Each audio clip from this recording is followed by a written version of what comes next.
안녕하세요. 저는 말씀과 기도 채널을 운영하는 성도입니다. 제가 성경 필사를 6번째 하고 있습니다.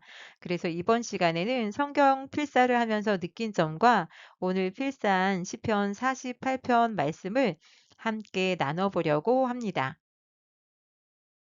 제가 성경 필사를 5번 하였고 지금 6번째 하고 있는데요.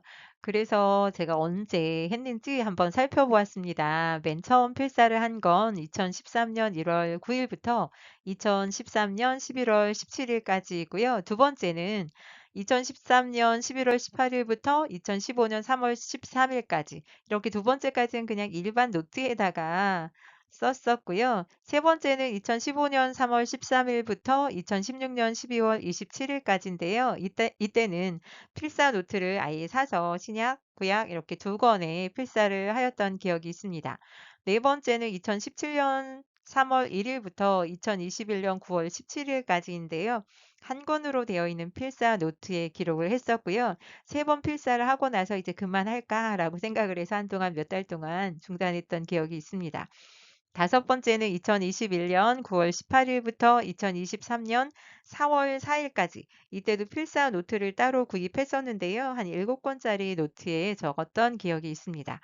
그리고 이제 여섯 번째는 필사의 방식을 바꾸었습니다. 그전에는 성경 말씀만 기록을 하다가 여섯 번째는 2023년 4월 6일 작년부터 이제 시작을 하였는데 오른쪽에는 말씀을 한 장 정도만 적고 왼쪽에 같은 분량으로 이제 느낌을 적기도 하고 또 말씀을 보면서 잘 모르는 궁금한 뭐 인물에 대한 정보든 지명에 대한 정보든 필요한 것이 있으면 인터넷에 찾아보기도 하고 그렇게 이제 묵상하는 페이지로 왼쪽 난을 활용하였습니다.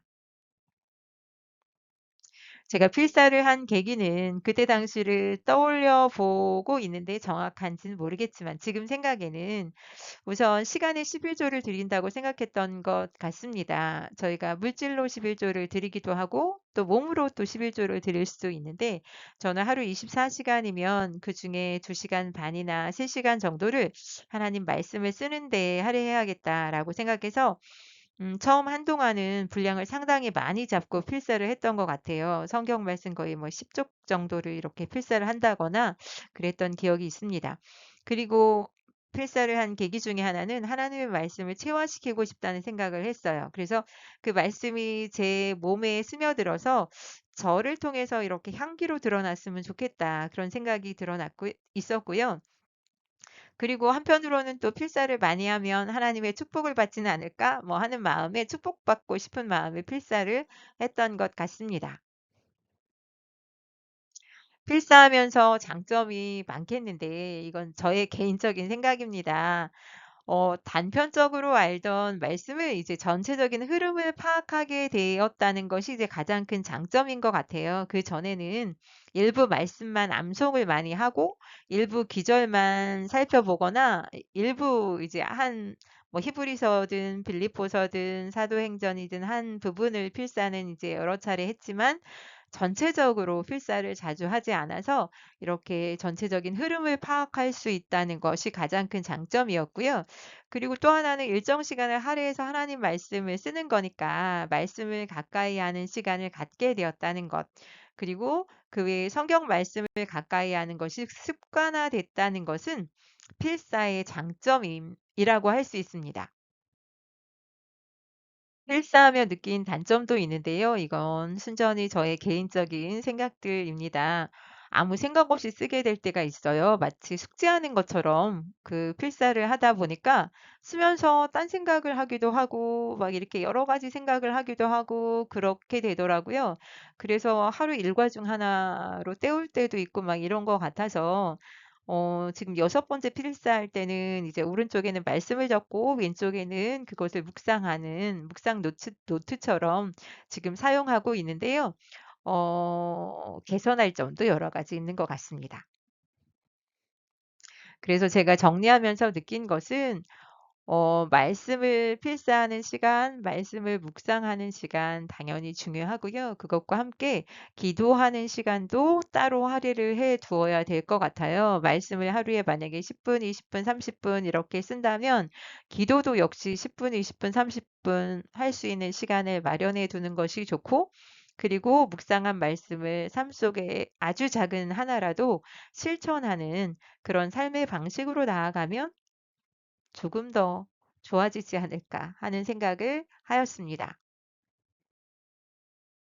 오늘 제가 필사한 말씀은 시편 48편 고라 자손의 시 곧 노래입니다. 본문의 내용 먼저 살펴볼게요.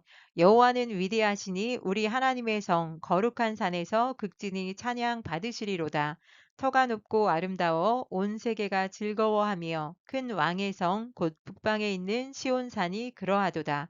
하나님이 그 여러 궁중에서 자기를 요새로 알리셨도다. 왕들이 모여서 함께 지나갔으며 그들이 보고 놀라고 두려워 빨리 지나갔도다.